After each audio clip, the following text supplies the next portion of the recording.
आठवें वेतन आयोग, सरकारी कर्मचारियों के वेतन और पेंशन में बदलाव, वेतन और पेंशन में वृद्धि की उम्मीद। सरकारी कर्मचारियों के लिए नवंबर का महीना विशेष महत्व रखता है। इस महीने में केंद्र सरकार की ओर से आठवें वेतन आयोग के गठन की चर्चा होने की संभावना है, जो कि पिछले 10 वर्षों में पहली बार होगा। सरकारी कर्मचारियों और पेंशनधारियों के लिए यह एक महत्वपूर्ण अवसर है, क्योंकि इससे उनके वेतन और पेंशन में वृद्धि की उम्मीद है। पिछले 7वें वेतन आयोग के बाद, जो 2016 में लागू हुआ था, अब तक कोई नया वेतन आयोग नहीं बनाया गया है। इसलिए कर्मचारियों को इस बात का इंतजार है कि इस बार कितनी बड़ी वृद्धि हो सकती है। आठवें वेतन आयोग की सिफारिशों के अनुसार न्यूनतम वेतन लगभग 18,000 रुपये से बढ़कर 34,560 रुपये तक पहुंच सकता है। इसके अलावा पेंशन भी बढ़कर 17,280 रुपये तक पहुंचने की संभावना है। महंगाई और अन्य आर्थिक कारकों को ध्यान में रखते हुए यह वृद्धि महत्वपूर्ण होगी। इस लेख में हम आठवें वेतन आयोग के संभावित प्रभावों और सरकारी कर्मचारियों के लिए इस महीने की महत्वपूर्ण घटनाओं पर चर्चा करेंगे। सरकारी कर्मचारियों के लिए नवंबर, आठवें वेतन आयोग का महत्व। सरकारी कर्मचारियों के लिए नवंबर का महीना विशेष रूप से महत्वपूर्ण है, क्योंकि इस दौरान कई महत्वपूर्ण निर्णय लिए जा सकते हैं। आठवें वेतन आयोग का गठन एक ऐसा मुद्दा है जो पिछले कुछ समय से चर्चा का विषय बना हुआ है। यह आयोग हर 10 वर्ष में गठित होता है और इसका उद्देश्य सरकारी कर्मचारियों के वेतन, भत्तों और अन्य सुविधाओं की समीक्षा करना होता है। आठवें वेतन आयोग का गठन। सरकार ने पिछले कुछ समय से आठवें वेतन आयोग के गठन पर विचार करने की बात कही है। जॉइंट कंसल्टेटिव मशीनरी की एक बैठक नवंबर में होने वाली है, जिसमें इस मुद्दे पर चर्चा की जाएगी।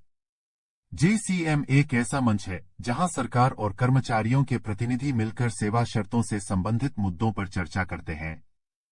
यह बैठक महत्वपूर्ण होगी क्योंकि इसमें कर्मचारियों की मांगों को सरकार के समक्ष रखा जाएगा। संभावित वेतन वृद्धि। आठवें वेतन आयोग की सिफारिशों के अनुसार न्यूनतम वेतन में लगभग 92% की वृद्धि हो सकती है। वर्तमान में जो न्यूनतम वेतन 18,000 रुपये है, वह बढ़कर 34,560 रुपये तक पहुंच सकता है। इसके साथ ही पेंशन भी बढ़कर 17,280 रुपये तक पहुंचने की संभावना है। यह वृद्धि महंगाई दर को ध्यान में रखते हुए प्रस्तावित की जा रही है। हाल ही में सरकार ने महंगाई भत्ते को भी बढ़ाने का निर्णय लिया है। यह भत्ता सरकारी कर्मचारियों के मूल वेतन का एक महत्वपूर्ण हिस्सा होता है और इसे हर 6 महीने में संशोधित किया जाता है। वर्तमान में DA को 53% से बढ़ाकर 56% करने की योजना बनाई जा रही है। कर्मचारियों की मांगें। कर्मचारी संघों ने सरकार से कई बार मांग की है कि आठवें वेतन आयोग का गठन जल्द किया जाए ताकि कर्मचारियों को उचित लाभ मिल सके। इन संघों ने सरकार को 2 ज्ञापन भी सौंपे हैं, जिसमें उन्होंने जल्दी से जल्दी नए आयोग के गठन की मांग की है। नवंबर में होने वाली बैठक का महत्व। इस महीने होने वाली JCM बैठक सरकारी कर्मचारियों के लिए एक महत्वपूर्ण अवसर हो सकता है। इस बैठक में विभिन्न मुद्दों पर चर्चा होगी, जिसमें वेतन आयोग का गठन भी शामिल होगा। कर्मचारी संघों ने अपनी मांगों को सही तरीके से प्रस्तुत करने के लिए तैयारी कर ली है। बैठक के संभावित परिणाम। आयोग का गठन। अगर बैठक सफल रहती है तो संभवतः सरकार जल्द ही आठवें वेतन आयोग का गठन कर सकती है। वेतन वृद्धि। यदि आयोग की सिफारिशें सकारात्मक होती हैं, तो कर्मचारियों को जल्द ही अपने वेतन में वृद्धि देखने को मिल सकती है। महंगाई भत्ता। महंगाई भत्ते में भी वृद्धि होने की संभावना जताई जा रही है। नवंबर का महीना सरकारी कर्मचारियों के लिए बहुत खास हो सकता है।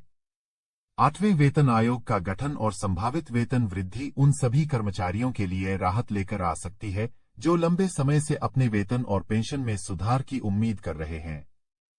हालांकि अभी कोई आधिकारिक घोषणा नहीं हुई है, लेकिन मौजूदा परिस्थितियां सकारात्मक संकेत दे रही हैं।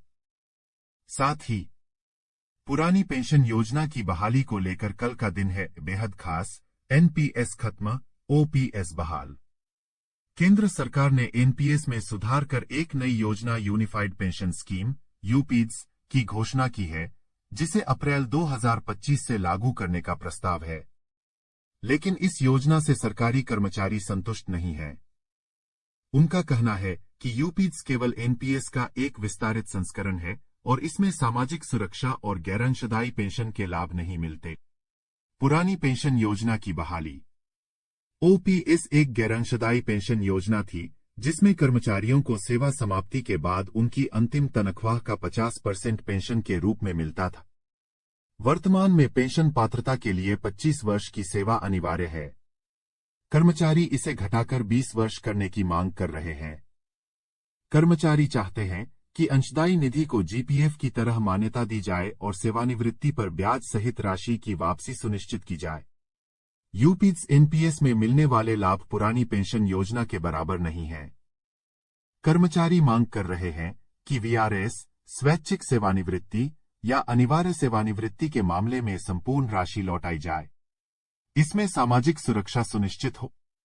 पेंशन जयघोष महारैली का आयोजन 17 नवंबर 2024 को नई दिल्ली के जंतर मंतर पर all India NPS employees federation के बैनर तले महारैली आयोजित होगी। इस रैली में लाखों कर्मचारियों के शामिल होने की उम्मीद है। यह कर्मचारी देश भर से आएंगे, जिनमें दिल्ली, उत्तर प्रदेश, उत्तराखंड, पंजाब, हिमाचल प्रदेश, तमिलनाडु, महाराष्ट्र, चंडीगढ़ और असम जैसे राज्यों के कर्मचारी संगठन शामिल है। ओपीएस बहाली के लिए केंद्र सरकार पर दबाव बनाना। यूपीएस एनपीएस के खिलाफ कर्मचारियों की एकजुटता दिखाना। पेंशन आंदोलन के प्रमुख चेहरे। Manjeet Singh Patel, national mission for old pension scheme Bharat के अध्यक्ष। सी श्री कुमार, अखिल भारतीय रक्षा कर्मचारी महासंघ के महासचिव। यूपीएस में कर्मचारियों को 60 वर्ष की उम्र के बाद ही पेंशन मिलती है। यह योजना अंशदायी है, जिसमें कर्मचारी का योगदान शामिल है। संचित निधि की वापसी संभव नहीं है। एनपीएस को 2004 में लागू किया गया था। यह अंशदायी पेंशन योजना है, जिसमें पेंशन फंड बाजार से जुड़ा होता है और रिटर्न की कोई गारंटी नहीं है। कर्मचारी यूपीएस और एनपीएस दोनों को खारिज करते हुए ओपीएस की बहाली की मांग कर रहे हैं। इसके लिए जिला मुख्यालयों पर विरोध प्रदर्शन करेंगे। केंद्र और राज्य सरकारों पर दबाव बनाने के लिए एकजुटता बनाएंगे। ट्रेड यूनियनों और कर्मचारी संगठनों का समर्थन ओपीएस बहाली के लिए सुनिश्चित करेंगे। ओपीएस में कर्मचारी को पेंशन की गारंटी थी, जो सामाजिक सुरक्षा का एक मजबूत आधार था। गैरअंशदायी पेंशन योजना होने के कारण कर्मचारियों को वित्तीय स्थिरता मिलती थी। ओपीएस में पेंशन का खर्च सरकार वहन करती थी, जिससे कर्मचारियों का भविष्य सुरक्षित रहता था। पुरानी पेंशन योजना की बहाली सिर्फ कर्मचारियों की मांग नहीं, बल्कि उनकी सामाजिक और आर्थिक सुरक्षा का सवाल है। 17 नवंबर की महारैली सरकार के लिए एक बड़ा संदेश है कि कर्मचारियों की आवाज को अनसुना करना आसान नहीं होगा। कर्मचारियों का कहना है कि नाम चाहे कुछ भी हो, लेकिन उन्हें ओपीएस के सभी प्रावधानों का लाभ मिलना चाहिए। यह देखना महत्वपूर्ण होगा कि क्या सरकार कर्मचारियों की इन मांगों को मानकर पुरानी पेंशन योजना की बहाली की दिशा में कदम उठाती है।